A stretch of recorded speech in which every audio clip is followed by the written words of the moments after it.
وعن عائشہ رضی اللہ تعالی عنہ قالت سمع رسول اللہ صلی اللہ علیہ وسلم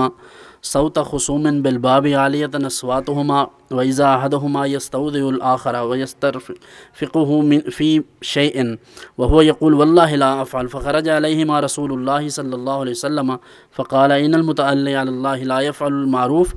فقال انا يا رسول الله فله اي ذلك حب۔ حضرت ام المومنین سیدہ عائشہ رضی اللہ تعالیٰ عنہ فرماتی ہیں کہ رسول اللہ صلی اللہ علیہ وآلہ وسلم اپنے کاشانہ اقدس میں جلوہ فرما تھے، درا حالے کہ حضور نے دو جگڑنے والوں کی آوازوں کو سماعت فرمایا، اور جیسے ہی آوازیں بلند ہوئیں ان کی تو ان میں سے ایک شخص قرض کم کرنے کا سوال کر رہا تھا جو مقروض ہوگا، اور وہ یہ گزارش کر رہا تھا قرض جس نے دیا تھا قرض خاص ہے کہ بھئی میرا قرض تھوڑا کم کر دو، یعنی میں غریب آدمی ہوں تو تھوڑا چھٹکارے کی صورت بن جائے، اور اس سے کچھ نرمی کا مطالبہ کر رہا تھا۔ اور دوسرا کہہ رہا تھا کہ اللہ کی قسم واللہ لا افعل قضا، میں ایسا نہیں کروں گا۔ تو اس حال میں رسول اللہ صلی اللہ علیہ وسلم نے جب یہ کلمات سنے تو حضور باہر تشریف لائے اور ارشاد فرمایا کہ اللہ کی قسم کھانے والا انسان کون ہے جو نیک کام کرنا نہیں چاہتا؟ یعنی وہ جو قرض دینے والا تھا اس نے قرض دے کر بعد میں کہا کہ میں کم نہیں کر سکتا۔ اب مقروض شخص یہ کہہ رہا تھا جس نے قرض دینا تھا،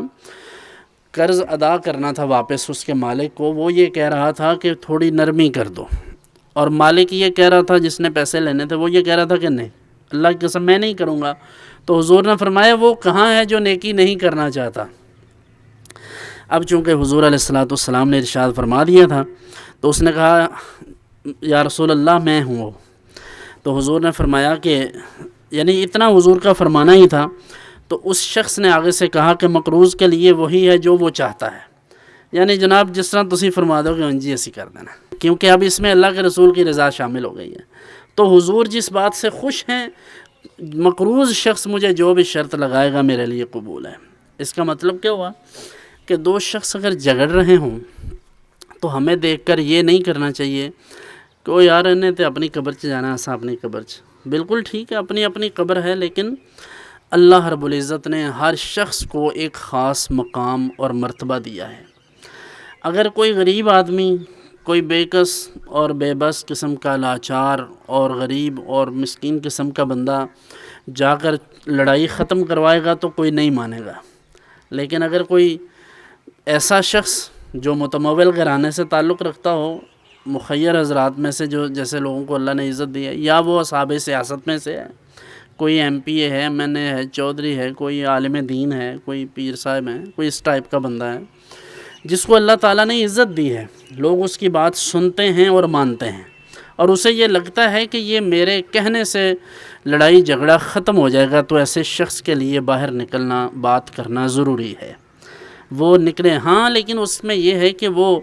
پختہ ہوتی ہے اگر مصلحت اندیش و عقل کا استعمال بھی کرے۔ ضروری نہیں ہے کہ وہ جھگڑ رہے ہوں اور یہ بھی جا کے ان پر روب ڈالنا شروع کر دیں، تو ایسا نہ ہو کہ وہ ایک دوسرے کی لڑائی چھوڑ دیں، اس کے پیچھے پڑ جائیں کہ آؤ جناب پہلے نرتن اسے دیں کر لیجیے۔ تو یہ نہیں، اپنی حیثیت کو بھانپ کر کہ لوگوں کے نزدیک میری کیا ویلیو ہے، اور میں اگر بات کروں گا تو یہ لوگ بات سنیں گے بھی یا نہیں۔ یوزلی یہ ہوتا ہے کہ شریف آدمی،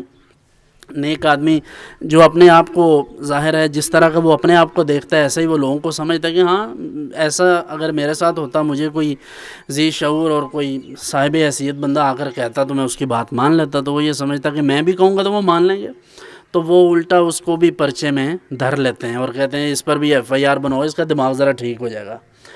سو یہ ہے کہ یہ معاملے کی نوعیت اس کی کنڈیشن پر ڈیپینڈ کرتا ہے کہ کیسا معاملہ ہے،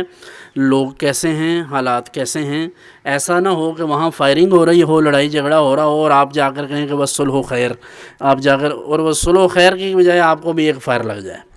تو یہ نہیں۔ حکمت کے ساتھ، تدبیر کے ساتھ، اپنی عقل کا استعمال کرتے ہوئے، اپنی حیثیت کو سامنے رکھتے ہوئے